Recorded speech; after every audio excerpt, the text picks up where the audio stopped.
सैनिक कल्याण औद्योगिक विकास मंत्री गणेश जोशी ने ऋषिकेश में की प्रेस वार्ता। कहा, उत्तर प्रदेश की तर्ज पर होने चाहिए उत्तराखंड में भी विकास कार्य।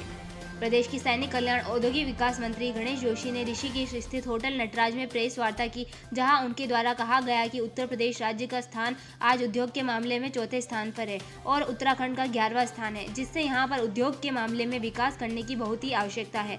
इस दौरान औद्योगिक विकास मंत्री ने कहा कि हरिद्वार सिडकुल में 70% युवाओं को रोजगार देने का काम सरकार द्वारा किया जाएगा। इसके साथ उन्होंने कहा, चारों धाम के अलावा 5वां धाम भी उत्तराखंड में बनाया जाएगा, जिसे सैनिक धाम के नाम से जाना जाएगा, जिससे शहीदों की मिट्टी को रखा जाएगा। नव भारत समाचार ऋषिकेश उत्तराखंड से बसंत कश्यप की रिपोर्ट।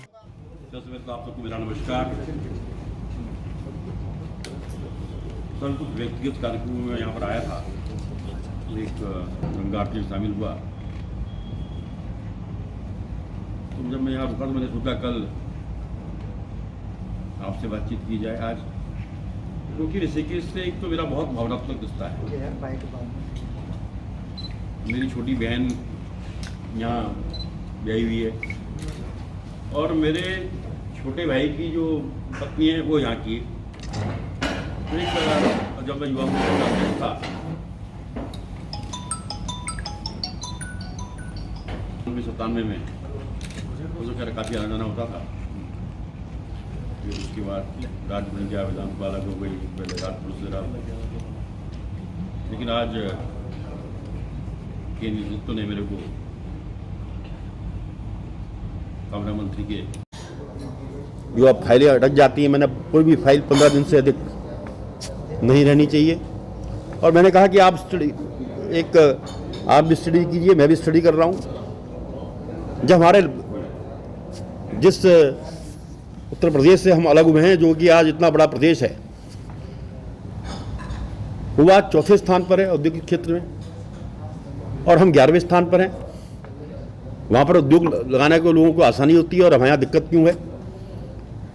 पूरा स्टडी करने के बाद हम सुनिश्चित करेंगे सिंगल विंडो सिस्टम कि 15 दिन के अंदर कोई आदमी यहाँ पर इंडस्ट्री करके लाना चाहता है तो वो उसकी समस्याओं का समाधान 15 दिन के अंदर हो, 15 दिन के अंदर उसका लाइसेंस उसके हाथ में हो और यहाँ पर काम कर सके। सैनिक कल्याण क्या पूछने जा रहे हैं? देखिए, मैंने कहा कि ये मेरा प्रिय अपना मंत्रालय है जिसको मैंने मांग के लिया। मैंने कुछ मांगा ही नहीं था इसके अलावा। कुछ लोग कहने के खनन ले लो साहब, ये कमा लोगे, वो कमा लोगे। मैंने मुझे कमाना नहीं, मैंने तो काम करना है। मैंने कहा मुझे तो सिर्फ जो है सैनिक कल्याण चाहिए, ताकि मैं 13% सर्विंग और नॉन सर्विंग सोल्जर लगा कर, जितने एक्स और लगा कर 13% यहाँ पर है, उनकी समस्याओं को निदान करना। और दूसरा सैन्य धाम, जिसका मैंने कहा कि जब उत्तराखंड के अंदर कोई व्यक्ति आए, गंगोत्री जाए, जमुनोत्री जाए, बद्री जाए, केदार जाए, तो इस कल्पना से भी आए कि सैन्य धाम देखने मैंने जाना है। कि और सारे मैंने कहा जितने भी देश के अंदर जितने भी हमारे वार मेमोरियल हैं, जितने सैन्य स्मारक हैं, उनका अध्ययन करने के बाद, क्योंकि ये कोई स्मारक नहीं बन रहा है, ये एक धाम बन रहा है। सर, कब तक मिल जाएगा? और जी कब तक मिल जाएगा सब ये धाम? देखिए, मैं सुन लीजिएगा, हमने एक कंसल्टेंट नियुक्त किया है। इसके लिए हमने एक कमेटी हम बना रहे हैं जो इसका अध्ययन करने के बाद आएगी। और जिस दिन हमारी सरकार को 100 दिन होंगे नई गठन को, उस दिन इसका हम, क्योंकि शिलान्यास माननीय काली मुख्यमंत्री जी कर चुके हैं, इसका भूमि पूजन हम करेंगे।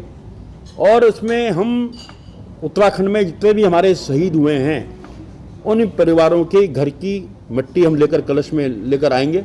उस मिट्टी को वहाँ पर ला कर रखेंगे और उसके बदले में उन्हें एक सम्मान पत्र उन परिवारों को हम देंगे और उस मिट्टी को लगाकर इसका निर्माण किया जाएगा, ताकि एक भावनात्मक रिश्ता